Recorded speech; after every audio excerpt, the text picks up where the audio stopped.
जम्मू बंद की call Jammu chamber of commerce and industries ने दी है और उसी के समर्थन में एक तरफ जम्मू बार भी सामने आया है और ट्रांसपोर्टर्स भी सामने आए हैं। अलग अलग जो संगठन हैं वो भी Jammu chamber of commerce and industries को सपोर्ट कर रहे हैं इस जम्मू बंद की कॉल में, जिस जम्मू बंद को किया जा रहा है कुछ इंपॉर्टेंट मुद्दों पर, जिसमें स्मार्ट मीटर्स का मुद्दा है, सरो टोल प्लाजा का मुद्दा है, प्रॉपर्टी टैक्स का मुद्दा है और अन्य कई वो मुद्दे हैं जो जो बिल्कुल जम्मू की जनता के साथ जुड़े हुए हैं। और इसी पर Jammu chamber of commerce and industries को समर्थन देने के लिए मुस्लिम फेडरेशन भी सामने आई है के चेयरपर्सन मेरे साथ हैं, मुस्लिम फोरम के चेयरपर्सन मेरे साथ हैं। तो इन सबसे बात करेंगे, इनसे भी जानेंगे कि अक्सर जरूर ये देखने को मिलता था कि जब जम्मू बंद की कॉल दी जाती थी, कुछ एक इलाके जम्मू में ऐसे होते थे जहां पर उसके बावजूद भी दुकानें खुली रहती थी, उसके क्या कारण होते थे और अब ये जो जम्मू बंद की कॉल दी जा रही है क्या वह इसके समर्थन में है। मेरे साथ जहूर अहमद जी हैं। सबसे पहले आपसे जानना चाहूंगी कि अक्सर ये देखने को मिलता था कि जम्मू बंद की कॉल दी जाती थी तो एक तो गुजर नगर का इलाका, खड़का तालाब का इलाका, उस्ताद मोहल्ले का इलाका, कुछ ऐसे इलाके होते थे जो जहां पर दुकानें खुली रहती थी। इस बार क्या आप जम्मू बंद के समर्थन में हैं? बहुत शुक्रिया मैम। सबसे पहले तो जो आपका क्वेश्चन है कि कुछ एरियाज में जो है वो जो उस वक्त जो कॉलें आती थी वो कॉल्स जो इस होता था कि कहीं पे कोई राइट्स हो गए या जैसे कि कोई एरिया बंद हो, मतलब कि ब्लास्ट हो गया, कुछ कैजुअलिटी हो गई, वो उस ढंग से वो हड़ताल की कॉलें जो है डिफरेंट एंगल से आती थी। लेकिन जहाँ पे जो मुस्लिम पॉपुलेशन है उनको अप्रोच नहीं किया जाता था, प्रॉपरली अप्रोच किसी ने नहीं किया कि आप आइए, आपसे बात करनी है, किसी ने बात करनी है। फिर बीच में राकेश जी जब वो आए तो उन्होंने एक दो बार हमसे बात किया, तो फिर हमने भी आहिस्ता आहिस्ता, तो हम यही बात आज भी हो रही थी कि हम लोगों के साथ कोई भी बात नहीं करता है जो कि अल्लाह के बहुत बड़ी एरिया जो है वो मुस्लिम पॉपुलेशन का है, जिसमें बहुत ज़्यादा दुकानदार हैं, हज़ारों की अब दुकानें हैं उनकी भी, तो कम से कम किसी ने वो पूछा भी नहीं। लेकिन इस वक्त क्योंकि चैम्बर ऑफ कॉमर्स के हमारे सेक्रेटरी साहब ने भी फ़ोन किया, फिर हमारी इनके साथ जब टाई अप हो गया तो हमने आप इनसे भी पूछा कि कोई नाराज़गी लगती है या कुछ ऐसा है तो आप पता चले तो जो भी है अब वो बाहर निकल जाए, ताकि जो इस वक्त जो मसाइल है चार जो मेजर इश्यूज है जो जम्मू फेस कर रहा है, जिसमें पब्लिक जो है वो डायरेक्ट इन्वॉल्व है, उसमें ना कास्ट का मसला है, ना किसी की वो ज़ात का मसला है, ये सारे पब्लिक का मसला। जो मेरे घर का मसला वो आपके घर का भी है, वो मामी मुद्दे हैं, उसमें सबको एक साथ है। तो हम उसके ऊपर जो है चैम्बर ने जो कॉल दी है, हम बिल्कुल उनकी सपोर्ट पे खड़े हैं। इस वक्त हमने उनको जो हमारी उनसे बात हुई, हमने कहा कि हम बिल्कुल इसकी अगर आप ना भी बुलाते तो हम तब भी इसके ऊपर आप लोगों की जो वो है कॉल है उसकी सपोर्ट करते। देखिए, एक टोल प्लाजा का मसला है, गवर्नर साहब चाहते तो इसको थोड़े एक अपनी पावर्स इस्तेमाल करते हुए वो इसको टोल को थोड़े दिनों के लिए डेफर कर देते कि जो कलेक्शन है उसको डेफर कर देते कि पुल ठीक हो जाएगा तो हम दोबारा ले लेते। कोई उठाने की बात तो कोई नहीं कर रहा, वो तो कह रहे हैं कि आप हमें फैसिलिटी दे दीजिए। चीज पैसे आप किसके देते हैं? पैसे देते हैं हम फैसिलिटी के। तो अगर आपको फैसिलिटी नहीं देनी तो फिर पैसे किस बात के? तो लिहाजा वहाँ पे गवर्नर साहब कर सकते थे, लेकिन अनफॉर्चुनेट गवर्नर साहब ने उसमें कोई इंटरेस्ट नहीं, या उनको लगा होगा कि किसी तरह, या उनको लगा कि उनकी पावर से बाहर है। तो जो भी है वो एक मसला वो था। और दूसरी तरफ आप देख रहे हैं कि जो मीटरों की हाहाकार मची है, मीटर में यहाँ तो चलो वो कारों वालों का मसला है, लेकिन जो मीटर का मसला है वो एक गरीब से लेकर अमीर तक का मसला है। उसमें आप देखिए कि मेरी अगर 20 या 25 हज़ार रुपया सोर्स ऑफ इनकम, मैं मिडिल मैन की बात करूंगा क्योंकि हम ज़्यादा जम्मू में मिडिल मैन ही रहते हैं, तो गरीब तबके की तो छोड़ ही दीजिए ना। तो मिडिल क्लास जो लोग हैं हम लोग, हमारी सोर्स ऑफ इनकम 20-25 हज़ार से ऊपर नहीं होता। 20-25 हज़ार में से जिस वक्त अगर मेरा 5 या 7 हज़ार का बिल आ गया तो एकदम उसको लेस कर दीजिए, क्योंकि अगर मैंने नहीं पे किया तो मेरा बिजली गई तो घर में वो फिर लाइट भी नहीं रहेगी, बच्चे पढ़ने वाले कुछ भी नहीं, तो वो आप डिडक्ट कर दीजिए। बीच में से 5-6 भी कर दीजिए आप, तो 14,000 बचता है। आप बताइए कि उसके बाद वो आदमी क्या करेगा? क्योंकि हमारी जो रोटेशन में जब से हम जानते हैं या हम अपने घरों के बिल देखते हैं तो 1000, 1200, 1500 बड़ी हद तक, जो ज़्यादा 1-2 एसी लगाता होगा 2000, 2500, लेकिन जो उसका इस वक्त जो है ट्रिपल बिल आया है, मतलब कि जिसका 2500 था वो 7500 पहुंच गया है, जिसका 3000 था उसका 9000 आ रहा है।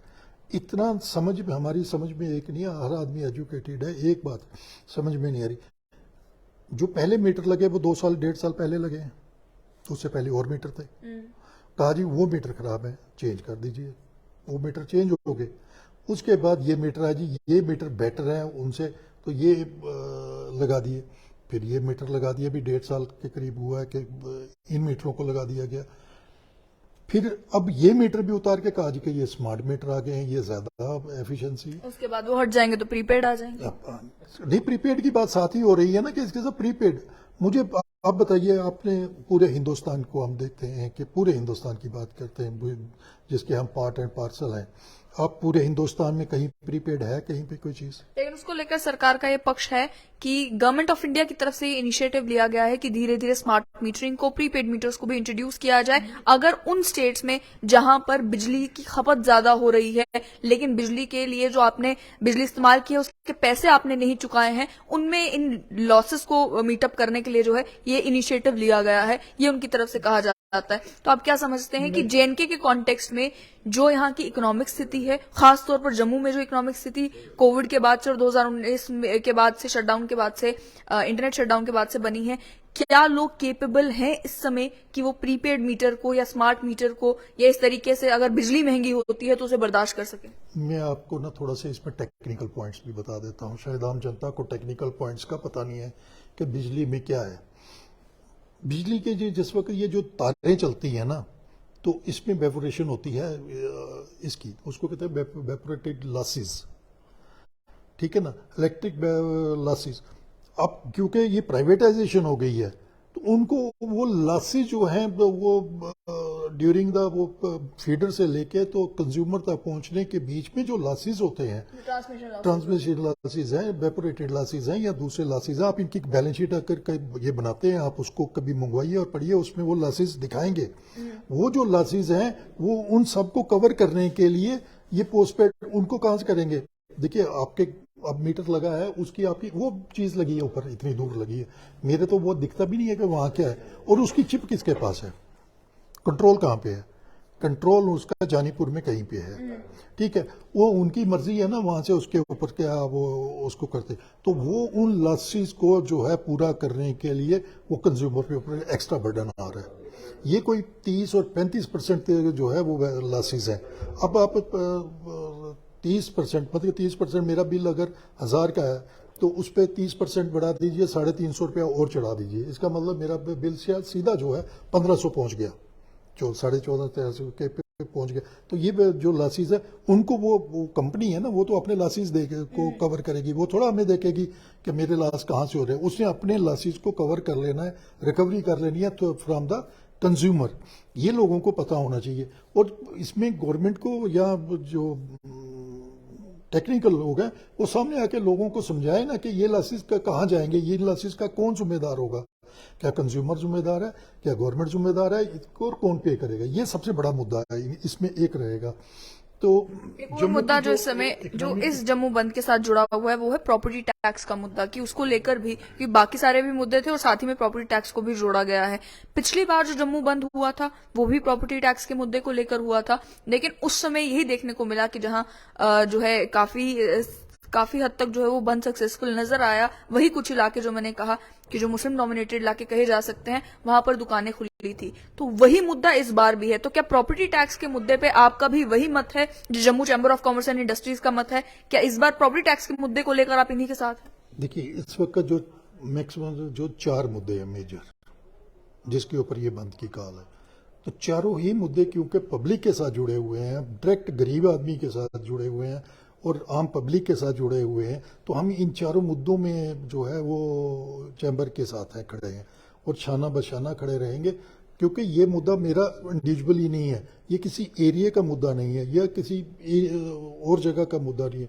मेरे को चैम्बर ने तो जम्मू की कॉल बंद की है। मैं तो चाहता था कि ये चैम्बर से बढ़ के, जम्मू से बढ़ के आगे की कॉल देते, ताकि बाकी एरिया भी देखिए। इसमें सिर्फ जम्मू पे इफेक्ट नहीं करेगा ना, इसमें पुंछ और जोरी भी इफेक्ट करेगा। इधर डोडा डिस्ट्रिक्ट भी सारा जो पुराना डोडा डिस्ट्रिक्ट है ये भी इफेक्ट करेगा, हालांकि कश्मीर भी इफेक्ट करेगा बाद में। लेकिन हमारा ये वाला जो एरिया है ये सारा डे था, तो चैम्बर की कॉल लंबी होनी चाहिए थी उन सब के लिए, ताकि जो हमारी गवर्नमेंट है उस तक हमारी आवाज़ पहुंचे। तो हम तो गवर्नमेंट से अपील करते हैं, हमारी उनके साथ हर कोई अपील ही कर रहा है, तो गवर्नर साहब से भी अपील करते हैं, उनकी जो आगे एडमिनिस्ट्रेशन उनसे भी अपील है कि इसको देखें। और लोगों की, देखिए गवर्नमेंट होती है लोगों के लिए, वो लोगों के अगेंस्ट नहीं होती। उसके ये नहीं कि भाई जबरदस्ती किसी चीज को मनाना है, क्योंकि वो डिक्टेटरशिप का अलावा टाइम है नहीं है इस वक्त। तो गवर्नमेंट पब्लिक लोगों की है, अगर लोगों की डिजायर्स जो है, लोगों की जो डिमांड्स है अगर गवर्नमेंट मानती है तो गवर्नमेंट की ही वाह होनी है, उसमें लोगों का तो कुछ है नहीं है ना उसमें। मेरे साथ Jammu chamber of commerce and industries के वाइस प्रेसिडेंट अनिल गुप्ता जी भी हैं। जैसा कि इन्होंने कहा कि आज से पहले भी जब जम्मू बंद की कॉल्स दी जाती थी, ये देखने को मिलता था कि वही कुछ इलाके हैं जो खुले रहते थे। इनका ये कहना है कि Jammu chamber of commerce and industries ने हमें कभी अप्रोच नहीं किया, उस तरीके से रीच आउट नहीं किया, हमें कॉन्फिडेंस में नहीं लिया। यही कारण है कि वो इलाके खुले रहते थे। इस बार रीच आउट करने का कोई खास मकसद? ऐसी बात नहीं मैडम, ये भी हमारे भाई है, मुस्लिम भाई हैं, हम भी यहाँ पे चैम्बर में इनका वेलकम करते हैं। और ये जो मुद्दा है ये सभी का कॉमन मुद्दा है, हर जम्मू के बाशिंदे का मुद्दा है, ये कश्मीर के भी बाशिंदे का मुद्दा है।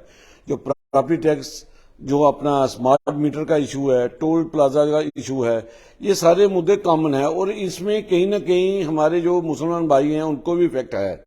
अगर ये हम सभी इकट्ठे नहीं होंगे तो हम अपनी लड़ाई कैसे लड़ेंगे। हमारा जम्मू का शहर जो पहले मंदिरों का शहर कहा जाता था, अब मेरे ख्याल से इन समस्याओं के बाद ये मुद्दों का शहर बन जाएगा, कि जहां पे हर बात पे मुद्दा ही मुद्दा है और हर बात को, मुद्दे को कैसे हल करना है उसका हल यही रहेगा कि हम स्ट्राइक करें। स्ट्राइक के बाद भी अगर कोई रिजल्ट नहीं निकलता है तो जम्मू की जनता कहां पे जाएगी। हम लोगों ने तो बड़ी विश्वास के साथ अपनी जो हमारी सेंटर में मोदी सरकार बैठी है, हम उनके साथ, हम उनकी तरफ आशा से देखते हैं और अपने लेफ्टिनेंट गवर्नर मनोज सिन्हा से भी निवेदन करते हैं कि इन समस्याओं को सुलझाया जाए और जम्मू की जनता को राहत दी जाए। लेफ्टिनेंट गवर्नर मनोज सिन्हा ने national highway authority of India से बात की और ये आज डिफकॉम जम्मू ने और एडीजीपी जम्मू ने भी जो है प्रेस कॉन्फ्रेंस करके कहा कि एनएचआई की टीम्स भी जो है वो जम्मू आ रही हैं टोल प्लाजा वाले इशू को लेकर और स्मार्ट मीटरिंग को लेकर जो परेशानियां थी उनको लेकर भी उन्होंने कहा कि मैक्सिमम इश्यूज को हमने एड्रेस कर दिया है। जो एक की स्मार्ट मीटर पोल पर ना लगाए जाए, नीचे लगाए जाए, ग्रीवेंस रिडर्सल मैकेनिज्म क्रिएट किया जाए या अन्य जो कुछ मुद्दे रेज किए गए उन सबको एड्रेस करने का काम एडमिनिस्ट्रेशन कर रही है। उसके बाद उनकी एक्सपेक्टेशन ये थी कि अगर हमने सारे मुद्दे हल कर ही दिए हैं तो फिर तो जम्मू बंद की कॉल वापस लेने की बात जो है वो जेसीसीआई को करनी चाहिए। तो इस समय का स्टेटस क्या है? क्या जो सरकार कह रही है कि हमने तो मुद्दे हल कर दिए, आप उससे संतुष्ट हैं या जम्मू चैम्बर जो है वो उसी बात पर अड़ा रहेगा कि अभी जम्मू बंद की कॉल जैसी है वैसे ही कंटिन्यू रहेगी? आज मेरे ख्याल से जो अपना ये नेशनल हाईवे 1 महीने से करीबन डिस्टर्ब है। आप यह देखेंगे अभी जब हमने हड़ताल की कॉल दी है उसके बाद ही सारी ये प्लानिंग शुरू हुई है, उसी के बाद ही सारा इन्होंने अपना फॉलोअप लेना शुरू किया है। उसके पहले सरकार ने कोई नोटिसबाजी नहीं की कि हमारी जो जनता है, जो हमारे ट्रांसपोर्टर भाई हैं, हमारे लोकल लोग हैं जो अपना टोल पे कर रहे थे, उनको थोड़ी सी राहत मिलती। हमारी अमरनाथ यात्रा पे गाड़ियां आई बाहर से, उन्होंने टोल, जो खराब सड़कों का टोल दिया। हमारी, आप ये देखेंगे उस वक्त गवर्नमेंट को क्यों नहीं याद आया? 1 महीने के बाद क्या हड़ताल में ही याद आना था? आप देखें कि हम सरकार से यही आशा करते हैं कि जब रोड नहीं तो टोल नहीं। आज आप देखें नेशनल हाईवे 4 कहां पे डिस्टर्ब नहीं, हर जगह डिस्टर्ब है। आप बंद टोल प्लाजा पे जाते हैं, 2-2 घंटे जाम में रहते हैं, लेकिन जबरदस्ती टोल देना पड़ता है, क्योंकि हम लोग जो व्यापारी लोग हैं ये गुंडे नहीं हैं, हम लड़ नहीं सकते हैं, हम किसी से बहस नहीं कर सकते हैं। अगर सरकार को चाहिए कि ये सारी पहले टोल प्लाजा वाले जो ठेकेदार हैं उनको देखें कि ये यहाँ इनकी गुंडागर्दी कहाँ पे है और इनकी गुंडागर्दी को खत्म करे और जल्द से जल्द जो हमारा सोर का टोल प्लाजा है इसको पहले सस्पेंड करे, जो अपना कठुआ का टोल प्लाजा उसको सस्पेंड करे, क्योंकि जो भी गाड़ियां वहां से आ रही हैं 30 किलोमीटर का एक्स्ट्रा सफर लेके आ रही हैं, उससे हमारी जहां पे जो कास्ट है, जहां पे हमारे को देखो, हमारे जम्मू में एक जो कंज्यूमिंग स्टेट है, ये यहाँ पे कुछ भी पैदा नहीं होता, सब बाहर से ही आता है। उससे हमारे यहाँ पे आगे इनकम ऑफ सोर्स लोगों के कम है और बाहर से जो सामान आता है वो महंगा हो जाता है और हम कंज्यूमर को आगे वही सामान जो महंगे रेट पे देते हैं। वो जो स्मार्ट मीटर के चक्रों में, प्रॉपर्टी टैक्स के चक्रों में आगे उसकी लाइवलीहुड को बहुत फर्क पड़ा हुआ है और इस ऊपर एक्स्ट्रा बर्डन से उसको और ज्यादा फर्क पड़ेगा। सरकार को चाहिए कि इमीडिएट ये स्टेप उठाए और इसको सस्पेंड करे। लेकिन अगर देखा जाए तो कटरा दिल्ली एक्सप्रेसवे, अमृतसर का एक्सप्रेसवे का काम जो है वो भी 2-2.5 महीने से 3 महीने से चल रहा है, उससे पहले से चल रहा है। तो जो सड़क की हालत खराब है जम्मू से लेकर लखनपुर तक, वो तो काफी देर से खराब है। तरना ब्रिज है वो 1-1.5 महीने पहले जो है वो कोलैप्स किया है। उसके बाद से ऑल्टरनेट रूट्स भी बनाए गए, बहुत सारी कोशिशें की गई कि ऑल्टरनेट रास्ता दिया जाए, वो भी बार बार बहता रहा। तो ये भी कहा जा रहा है कि Jammu chamber of commerce and industries को भी अब जाकर इस महीने ही याद आया है कि ये सारे मसले हैं। तब तक तो खराब सड़क तो पहले भी थी, लेकिन तब तक सारे टोल दिए जा रहे थे। या बात यह है कि जब से डिप्टी कमिश्नर एक हिमाचल के थे, उन्होंने जब से वहां पर टोल प्लाजा बंद किया, तब से उन्हें लगा है Jammu chamber of commerce and industries को भी कि अगर हिमाचल में हो सकता है तो जेएंडके में क्यों नहीं। मैडम ऐसी बात है कि हमारे जहां से 2 प्रतिनिधि गए हुए हैं अपना वहां पे दिल्ली में, एक जुगल किशोर जी और एक जितेंद्र सिंह जी। हमारी एसोसिएशन ने, चैम्बर ऑफ कॉमर्स ने 1 महीना पहले ही डॉक्टर जितेंद्र सिंह को ये लेटर लिख के उनको आगाह किया था कि रोड का बड़ा बुरा हाल है और जहां पे इस टोल को सस्पेंड किया जाए और सड़क को रिपेयर किया जाए। देखो अगर उसमें चैम्बर ने, आप ये देखें, अगर वो 1 साल से सड़क में प्रॉब्लम आई है, चैम्बर को उस वक्त याद नहीं आया, लेकिन देर आए दुरुस्त आए। हम सभी जो है इसके लिए प्रयास करें और जल्द से जल्द टोल को सस्पेंड करवा के अपने जो जहां के लोकल भाई हैं, जो जम्मू के वासी हैं, उनको फटाफट उनको कोई ना कोई राहत का साधन तो कम से कम किसी रूप में मिले कि वो अपनी जो है इनकम चला सकें और अपना खर्च गुजर कर सकें। कैसे देखते हैं कि हिमाचल के एक डीसी ने जो है खुद डिजास्टर मैनेजमेंट एक्ट के तहत ऑर्डर निकालकर वहां पर टोल बंद कर दिया, और हमारे यहाँ एमओएस पीएमओ की इंटरवेंशन के बावजूद भी जो खबरें आई उसमें कहा गया कि टोल रिडक्शन हुई है, और जब मालूम किया गया कितनी रिडक्शन हुई है तो 15 से 25 रुपए तक की रिडक्शन जो है वो देखने को मिली थी आम गाड़ियों के लिए। तो एक तरफ डिप्टी कमिश्नर के पास इतनी ताकत है कि टोल बंद हो जाए, और एक तरफ एमओएस पीएमओ की इंटरवेंशन के बाद 15-20 रुपए जो है वो टोल कम होता है। कि कोई पावर डायनेमिक्स 2 स्टेटों में डिफरेंट है, या फर्क इतना है कि वहां पर कांग्रेस की सरकार है तो यहाँ पर जो है केंद्र शासित प्रदेश है, तो डायरेक्ट होम मिनिस्ट्री है। आप ये देखिए कि जैसे हिमाचल में जो हुआ है, टोल सस्पेंड हुआ, वो डिजास्टर मैनेजमेंट के अंदर था और वहां पे हमारी सेंट्रल गवर्नमेंट ने डिजास्टर मैनेजमेंट उसको घोषित किया था। और यहाँ पे हमारे ऐसी स्थिति आए ना ही हम चाहते हैं कि जम्मू कश्मीर में ऐसी कोई पोजीशन बने, और इसको इसीलिए ये डीसी सांबा ने इसके लिए कोई भी स्टेप नहीं उठाया है। इसमें स्टेप लेने के लिए डीसी सांबा चाहते हैं, वो रिक्वेस्ट कर सकते हैं कि हमारे यहाँ पे ये रोड खराब है, इसके लिए वो नेशनल ब्रिज टूट गया, जैसे करना ब्रिज 2 दिन पहले बनाया था, कल फिर वो टूट गया है। आप ये देखिए कि कैसा ब्रिज बना जो टूट गया है, जिसमें आज मैं पेपर में पढ़ रहा था कि 1 करोड़ रुपए का नेशनल हाईवे को लॉस हुआ है। अगर लॉस हुआ तो क्या हम ही लोगों ने देना है? आप ये देखें ना, हम लोगों ने देना है। अगर सरकार अपनी पावर यूज करके, जैसे हमारे जितेंद्र सिंह ने 15-20 रुपए उसमें टोल में रिडक्शन करके अगर कोई कुछ किया है, उसका फायदा कोई नहीं है, उससे हमारी जनता को क्या फायदा होगा। आज ही एक ऑर्डर जैसे इन्होंने निकाला कि जो जहां पे लोकल 20 किलोमीटर के अंदर गाड़ियां हैं वो 300 रुपया अपना लाइट मोटर व्हीकल देगी, और जो बड़े ट्रक हैं वो मेरे ख्याल से 2700 रुपया देंगे 50 चक्रों का। क्या ये ऑर्डर पहले नहीं निकल सकता था? ये आज ही ज्यादा है, चैम्बर की हड़ताल के बाद ही ज्यादा है। इसको याद दिलाने के लिए, इन लोगों को याद दिलाने के लिए हमें हड़ताल का रुख लेना पड़ता है। व्यापारी जो हड़ताल करके खुश नहीं है, कोई व्यापार से उसको नुकसान है। व्यापारी ने कहां पे जाना, किसी से कोई अपनी सैलरी थोड़ी लेनी है, कोई पेंशन थोड़ी लेनी है, उसने अपना काम करना है, तभी उसने आगे अपनी लाइवलीहुड चलानी है। और इसमें उसको सरकार वो हड़ताल करने में उसको कितनी अपना पेट पे अपना पत्थर रख के हड़ताल करने के लिए वो मजबूर होता है।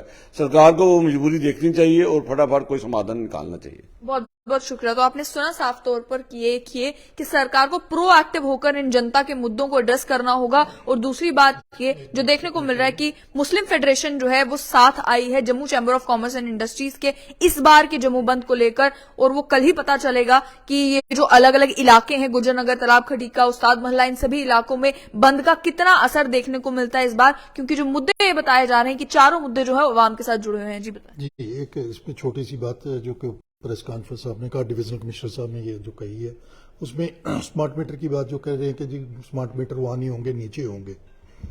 आज स्मार्ट मीटर चाहे आप ऊपर लगाएं या कहीं भी लगाएं, मेरे घर के कमरे के अंदर भी लगा लें, चिप तो वहीं पे है। कंट्रोलिंग का कंट्रोल कहाँ पे है? उसका सारा कंट्रोल जो है वो वहीं रहना है, उनके हाथों में ही है। तो वो जो बात है कि वो जो उनके जो लॉसेज है वो उन्होंने वहीं से रिकवरी करनी है। तो लिहाजा जो बिल का है, या वो चिप निकाल दें तो मीटर आप आसमान पे लगा दीजिए, हमें तो फिर रीडिंग बिल्कुल साफ आएगी कि जो रीडिंग है वही है। तो वो उनके कंट्रोल में। देखिए, जब मेरे कंट्रोल में कोई चीज़ है, मैं यहाँ से बैठ के उसको ऑपरेट कर सकता हूँ, तो मैं उसके 10 रुपये कम भी कर सकता हूँ, 5 रुपये ऊपर भी कर सकता हूँ, 10 रुपये कम भी कर सकता हूँ।